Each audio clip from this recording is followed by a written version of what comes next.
판교 테크노밸리 환풍구 추락사고와 관련해 경찰이 행사 주관사인 이데일리 등에 대한 압수수색에 들어갔습니다.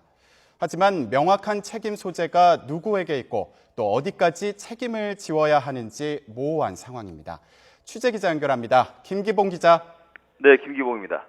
네, 압수수색이 여러 군데에서 동시다발적으로 들어갔다고요? 네, 그렇습니다. 경기경찰청 수사본부는 오늘 오전 11시부터 수사 대상인 4개 기관 16곳에 대해 압수수색을 벌였습니다. 이데일리와 이데일리 TV 사옥, 경기과학기술진흥원과 경기과기원 지원본부, 그리고 행사 대행업체인 플랜박스 등입니다. 현재 수사 대상이 되는 관계자는 모두 6명인데요.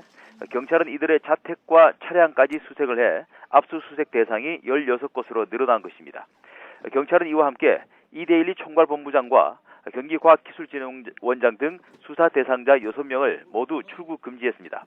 경찰은 압수수색은 업무상 과실치사상 혐의가 확인됐기 때문이 아니라 기초 자료를 확보하기 위해 실시한 것이라며 말에 신중을 기했습니다. 또 아직까지 조사 대상자들은 모두 참고인 신분이라고 강조했습니다. 하지만 경찰이 광범위한 압수수색을 한 것은 무엇보다 이번 행사의 실질적인 주체가 누구인지를 가려내기 위한 것으로 분석됩니다.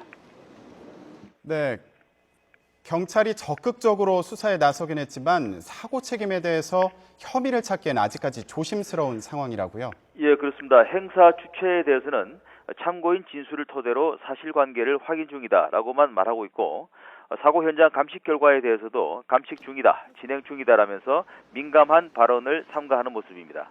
하지만 행사 진행에서 전반적으로 안전관리가 미흡했던 것은 확실해 보입니다. 수사본부 발표에 따르면 사고 당시 현장에는 행사 관계자 38명이 있었는데요. 이들 중 안전요원 활동 경험이 있는 사람이 없었고, 이번 행사를 위해 사전 안전교육도 받지 않은 것으로 확인됐습니다. 그런데도 행사 계획서에는 안전요원 4명이 배치된 걸로 거짓 기재되어 있는 것으로 파악됐습니다.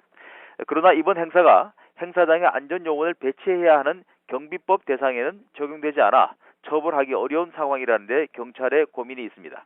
따라서 행사 주최 측의 과실치사상 혐의를 검토해야 하는데 이 또한 아직까지는 명쾌하지 않아 고심하고 있는 것으로 전해졌습니다. 지금까지 사회부에서 YTN 김기봉입니다.